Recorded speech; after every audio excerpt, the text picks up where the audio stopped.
Hey, everybody. Welcome to the Marketing Water Cooler podcast. My name is Jeremy Francesi. Thanks for stopping by. The last couple episodes, right? Last week, we talked through learning about your buyer from your buyer so you can optimize strategy. The week prior, we really anchored it in and talked about the current state of the B2B buying journey and really the role of marketing as an enablement tool to guide a confident decision maker. Now, this week and today on this episode, what we're going to talk about is mobilizing subject matter experts internally to really build a culture around marketing. Now, there's value in the entertainment of marketing. There's value in creating content that is escapism and humor driven and just genuinely fun and interesting.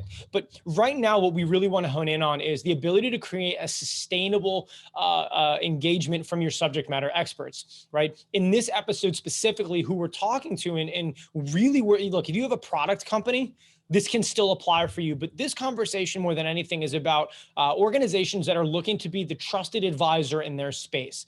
Anywhere from legal and financial to insurance to cybersecurity, IT, manufacturing, whatever it is that you do, if you're being paid for your perspective, judgment, guidance, and ability to be the trusted advisor at the executive table, then what we need to find a way to do is mobilize that subject matter expertise in an efficient way. Because if you're not perceived as a trusted advisor, and more importantly, you're not perceived as a peer, then you're going to have a really tough time operating where, let's be honest, everything else is just a commercial to the eyes of your buyer, right? You're going to have people at live events. You're going to have people meeting with clients, hopefully generating customer referrals. But there needs to be an ability to enable cold and or in-market buyers to understand your perspective, your approach, your method, and what you bring to the table. And that's where content marketing becomes the single best method to do that. Now, that being said, if you're in marketing, listen to this, you understand that's a lot easier said than done. And so today we're going to walk through three key factors in how we can mobilize subject matter experts around a marketing initiative. Okay. Those three sections are as follows. First, we're going to talk about why we need to do this, right? If we don't have buy-in on the why, then the rest of it really doesn't matter, right? The second part is the approach. Do we need a campaign? Do we need a system and a framework? Like, how do we literally go about doing this so that it's well received and well adopted? And then the third part is implementation. That's where we're going to get really in the weeds on how we go about from a strategy and really a tactical perspective of engaging subject matter experts in your organization and getting them involved and really making it about them, which we'll go into. Okay. So let's break down step one. Okay. Why do we need to mobilize subject matter experts? Okay. When you're in the business of trying to become a trusted advisor and you're paid for your ability to be an authority at the executive level, right? You're not just selling a commodity, a product and moving units, but you're trying to integrate into their team as a voice of certainty, and trustworthiness becomes the absolute paramount priority, right? Subject matter expertise is integral to your value prop, but if they don't trust you, it's very hard to get to the point where you're even perceived as an expert. Here's the thing. SEO doesn't help with trustworthiness. Banner ads do not help with trustworthiness. Running commercials that don't have any value but are just helping awareness don't help with trustworthiness. Awareness has a time and place. But again, your game is about trustworthiness. That's where content marketing becomes very valuable. However, next to trustworthiness is relevance. And you in marketing need to understand your limitations from a subject matter expertise perspective. Do you know the cybersecurity or the healthcare, the medical, the manufacturing, the technological situation deep enough to write content, produce content, manage that messaging process so that it really resonates with that sophisticated buyer that you're looking to engage with, right? That's the question, right? And in many cases, your subject matter experts, they're the people that have the know-how, the industry knowledge, the technical understanding, and the ability to relate it to the customer because they spend all of their time listening to, speaking with, and engaging with customers, right? They can understand the hand on the stove moment, right? If you have a workflow solution that helps people automate manual processes, then it may not be the best way from a marketing perspective. You may be saying, do you use spreadsheets? But what the consultant may be talking about is, did you just spend 4 months modeling a financial model to all of a sudden see the rainbow wheel of death pop up and unsure if it's all going to fall apart? One is a topic of conversation. The other one, it pulls you emotionally in because everybody knows that feeling of having built something for a long time, and then you're waiting to find out if it's going to crash, Good thing we have this solution or this offer, right? You see how the difference makes sense. You have to be relevant. Your ability to work with subject matter experts in your company can be absolutely paramount in mobilizing this. But that brings us to the approach, right? Do you need a campaign, like some big, awesome, creative, fun, project, right? Or do you need a different approach? What we've seen and really what we'll talk through right now is, I think if you go about this in a way of building a creative video or plan in a vacuum, right? In marketing, your meetings, your huddles, you're talking about all the cool ideas and all the pop culture and relevant things you can do and make and create. And then you try to take that idea and go get experts and people to get involved with that podcast, get involved with that video series, get involved with that blog. I think you're going to find a lot of resistance. One, you're kind of going to them to like hire talent. You're like, we need somebody to fill this role. Can you help us? Two, they don't have time. Have you ever met somebody client facing that's like, yeah, I have nothing on my schedule, right? Three, they don't get paid more by now doing more work. So you in marketing need to understand how to approach these people in your team in a way that gets them involved in a more productive way. Now, what we're going to shape here is positioning. Let's step back from the big idea and the big vision. Okay. I think what we need right now is actually a framework and a system. So here's a way we go about approaching it. And I hope it can be helpful and actionable for you. We have an organization right now that has significant growth goals, right? They want to 3x the company. They're looking to raise capital. They're really trying to make moves. And it's really exciting to be a part of. And part of our initiative is getting buy-in with the subject matter experts in the organization that are client facing, that are ingrained in the client engagement. But they are so skilled and knowledgeable in areas that it almost wouldn't make sense to fully outsource the content creation process, right? It wouldn't make sense for us to write content for them or to be the talent on camera. They just know so much when it comes to establishing trust and relevance with their buyers. They've been doing it 20 years. So here's how we went about it. Growth goals. We put together, instead of a marketing plan, a growth plan, okay? And in that growth plan, and understanding where the company wants to go, we understood that to be the authority in this space, right, in their space, being viewed as the trusted advisor in that market was the necessary outcome to achieve the mark, right? Not sell more services, not get more leads. It was be the trusted advisor in this space. That's the standard we're being held at. The more people find us the trusted advisor in the space, the more leads we will have, the more business we will bring in, the more opportunity for all of the other things we want to have happen. Hire the best of the best because they view us as the best. Training, development, promotions, everything follows suit from there, not to mention just building a profitable business. So now it's about growth.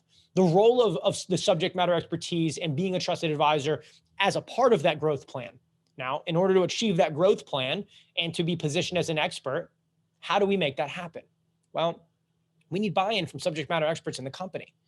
So instead of going to them saying, we have this cool video we want to record, can you help us? Now it's about the company initiative over the next 18 months is to significantly reposition the company as a trusted advisor. And we'd like to partner with you in that process because we think that what you bring to the table is ultimately what helps fill this logo and this brand with value. You help our clients in the front lines. You're putting out fires. You intimately understand the technical space, and you're there to really be their guide. And we want to understand and learn and work together to make this happen. Because without the subject matter expertise, that growth vision, it just simply isn't practical. So now we have an understanding of why we need to approach them. We have an idea of how to present it and approach it from a standpoint of like how to literally go talk to them. Now it's about implementation. Okay, let's talk implementation. So what do? Send a bunch of emails around, set up a bunch of phone calls, right? Everybody loves more meetings, right? One survey I think can be massively valuable in mobilizing your team. And that survey is going to have 3 core questions on it. And approaching it the right way, I think you'll find massive success. Now, here's one thing in the survey that you'll include, right? We included in ours. There's 3 questions in it. I'll include the disclaimer that I'll add at the end of it. So question number 1, okay?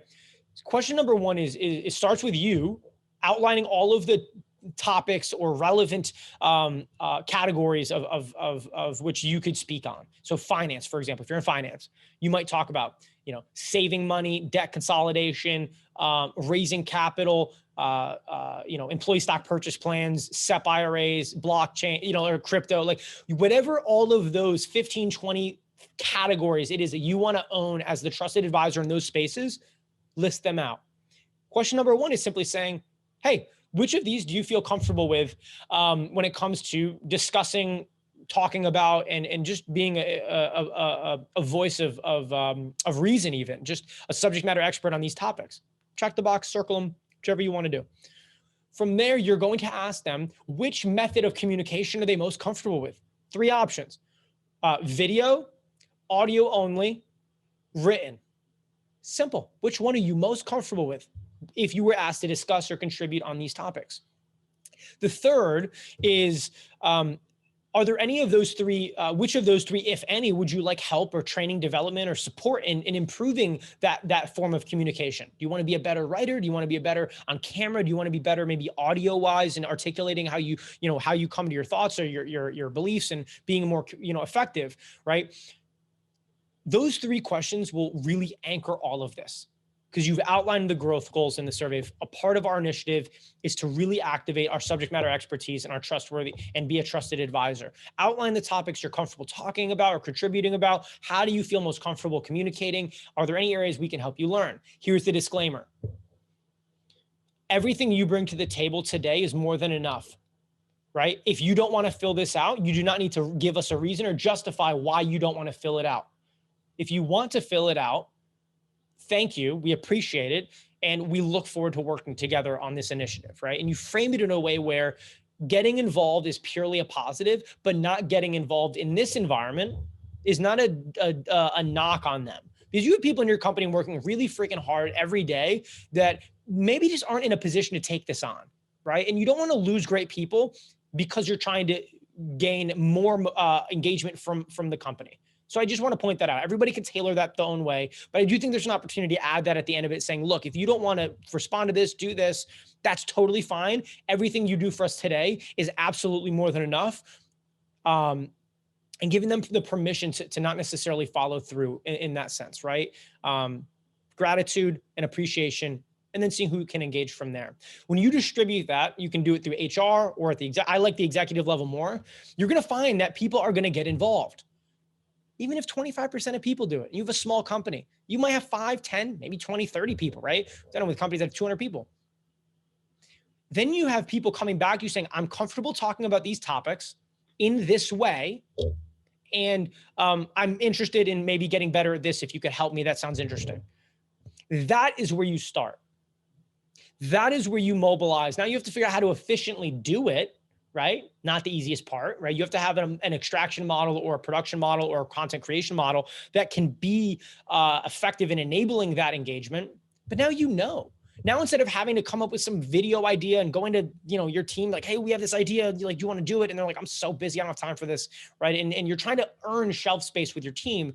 Now you have volunteers engaging with you in the way they feel comfortable. That still adds value. That creates some momentum. That creates a culture around it, right? That creates the mobility around marketing that you need to actually be the trusted advisor in the space, not just the one spending the most money on ads, right? From there, you use that momentum to then do the fun and creative things. Who's fun and interesting? Start some TikTok videos, dance around, have some fun, explore the creative freedom. But I think what you'll find, especially in professional services, you might kind of scare a bunch of people off if you start off with the most creative outside the box performance. If you can take this year, imagine what would happen if 25% of your subject matter experts started to sustainably engage on the marketing side. Where would that take you to next year? How would that impact brand, organic, paid, digital as a whole, community building, right? Understand the growth, have a clear approach, develop the survey to engage and allow people to communicate and engage with you in a way that's comfortable for them. Build on that momentum, right? Because if you want to be the trusted advisor, it's going to be really hard to do that if you're not perceived as relevant and trustworthy. And SEO doesn't help with that. Paid ads don't necessarily work that way. You need to think deeper about how you do that. And so that's why we're talking today about mobility and activating subject matter experts around the marketing initiative. Okay. And so with that in mind, thank you for stopping by. At this point in season 2, we talked about the state of the market. We talked about how to learn from your buyers. We've talked about how to engage your subject matter experts. And if you can do those 3 things alone, you will be massively, I'll say this, you'll be way more positioned for success than people that just aren't taking the time to do the fundamentals. They're buying the tech. They're setting things up. They're almost trying harder than they need to. Understand the customer, understand how they buy, and go get people involved that fundamentally know what's happening in that space, because they spend every day talking to customers doing it, because you need to be relevant to be trusted. And those 2 things are absolutely paramount if you want them to do business with you long-term. So that's what we got for today. You know the deal. We'll be back soon with more. Hey, thanks so much for sticking around to the end. If you liked the video, smash the like button and hit subscribe so you can stay up to date on all the new episodes. And if you have any questions, drop them in the comments. We will fold them into future episodes and make sure that you get the help and the answers you're really looking for all things marketing and communications.